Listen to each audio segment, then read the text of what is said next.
9 ছেপ্টেম্বৰত সংঘটিত হোৱা এটা নৃশংস হত্যাকাণ্ড।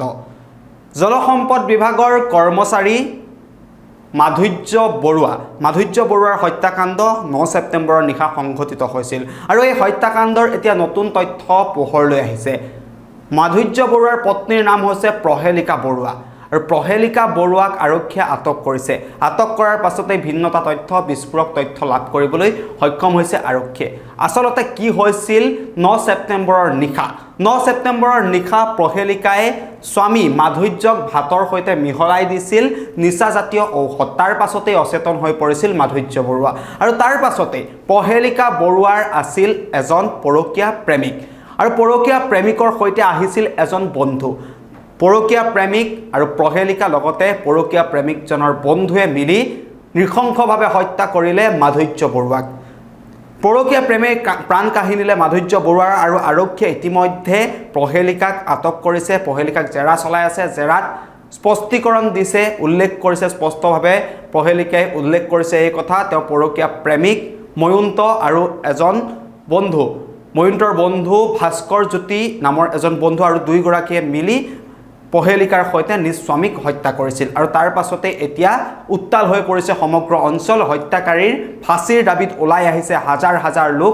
উত্তপ্ত পৰিস্থিতিৰ সৃষ্টি হৈছে আৰক্ষী থানাৰ সন্মুখত। সবিস্তাৰে এই মুহূৰ্তত লৈ আহিছোঁ আপোনালোকৰ বাবে। জনাইছোঁ এই মুহূৰ্তত এটা বিগ ব্ৰেকিং নিউজ। দুই যুৱকৰ সৈতে মিলি স্বামীক হত্যা কৰিলে প্ৰহেলিকাই আৰু মাধুৰ্য বৰুৱাৰ হত্যাকাণ্ডক লৈ নতুন তথ্য লাভ কৰা হৈছে। চাবুৱাৰ জেৰাই গাঁৱত সংঘটিত হৈছিল এক ভয়ংকৰ ঘটনা আৰু জলসম্পদ বিভাগৰ কৰ্মচাৰী মাধুৰ্য বৰুৱাৰ হত্যাকাণ্ডৰ নতুন মূৰ।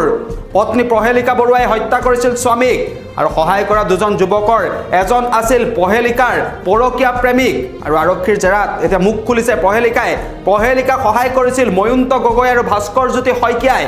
ময়ন্ত গগৈ আছিল প্ৰহেলিকাৰ পৰকীয়া প্ৰেমিক আৰু ইতিমধ্যে তিনিওজনকে আটক কৰি আদালতলৈ প্ৰেৰণ কৰিছে চাবুৱা আৰক্ষীয়ে আৰু হত্যাকাৰীৰ ফাঁচীৰ দাবীত এতিয়া ওলাই আহিছে শ শ জনতা। আমি পুনৰবাৰ জনাইছোঁ 9 ছেপ্টেম্বৰত নৃশংস হত্যাকাণ্ড সংঘটিত হৈছিল চাবুৱাৰ জেৰাই গাঁৱত। জলসম্পদ বিভাগৰ কৰ্মচাৰী মাধুৰ্য বৰুৱাৰ হত্যাকাণ্ডৰ এতিয়া নতুন তথ্য পোহৰলৈ আহিছে। পৰকীয়া প্ৰেমৰ বাবেই দুই যুৱকৰ সৈতে মিলি নিজ স্বামীক হত্যা কৰিলে প্ৰহেলিকা বৰুৱাই। প্ৰহেলিকা বৰুৱাৰ সৈতে সংগ দিছিল প্ৰহেলিকাৰ পৰকীয়া প্ৰেমিক ময়ন্ত গগৈ আৰু ময়ন্ত গগৈৰ সহযোগী অৰ্থাৎ বন্ধু ভাস্কৰ জ্যোতি শইকীয়াই শনিবাৰে 9 ছেপ্টেম্বৰৰ দিনা 9 ছেপ্টেম্বৰৰ নিশা ভাতৰ সৈতে প্ৰহেলিকাই নিজ স্বামী মাধুৰ্যক মিলাই দিছিল নিচাজাতীয় ঔষধ। তাৰ পাছতে মাধুৰ্য অচেতন হৈ শুই পৰিছিল আৰু তেতিয়াই তেওঁলোকৰ ঘৰত প্ৰৱেশ কৰিছিল প্ৰহেলিকাৰ পৰকীয়া প্ৰেমিক ময়ন্ত গগৈ আৰু লগত আছিল ময়ন্তৰ বন্ধু ভাস্কৰ জ্যোতি শইকীয়া আৰু তিনিওজনে মিলি অতি নৃশংসভাৱে হত্যা কৰিছিল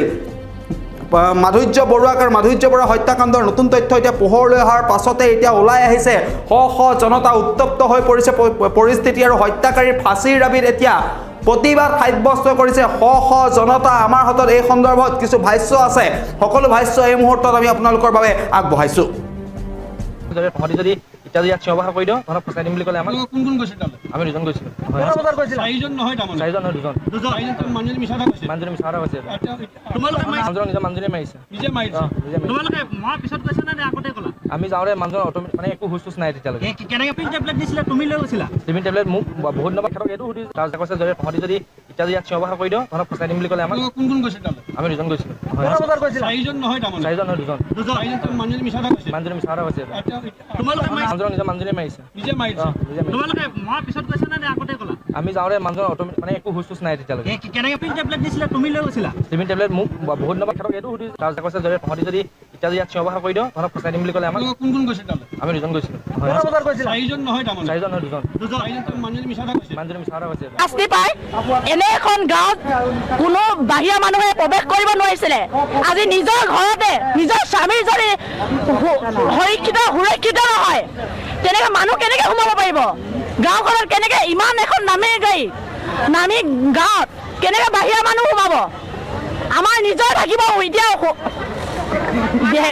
নিজৰ মানুহৰে আমাৰ বিশ্বাস নোহোৱা হৈ গৈছে। যদি দুবাৰ অহা যোৱা কৰাতকৈ আমি এটা গাড়ীতে দুবাৰ একেবাৰে নিছোঁ। আপোনালোকে নিজৰ ব্যক্তিগত বাহনটো নিব পাৰে থানা গাড়ী নোহোৱাকৈ না বলেৰখনতে আমি নিছোঁ কিন্তু বলেৰখনতো মানুহ ধৰা নাই কাৰণে তাত মূল অভিযোগ মূল অভিযুক্ত সেইটো তাতে পুৰুষ আছে সেইটো কাৰণে মহিলা আমি ছেপাৰেটকৈ নিয়া হৈছে তাতে অসুবিধা হ'ব নালাগে আৰু কি গাড়ী আছে আৰু এই মুহূৰ্তত আমি দেখুৱাইছোঁ আৰক্ষীয়ে মন্তব্য প্ৰদান কৰিছে আৰু কাম কৰা নাই তেতিয়া সোধক কি কাম কৰিছে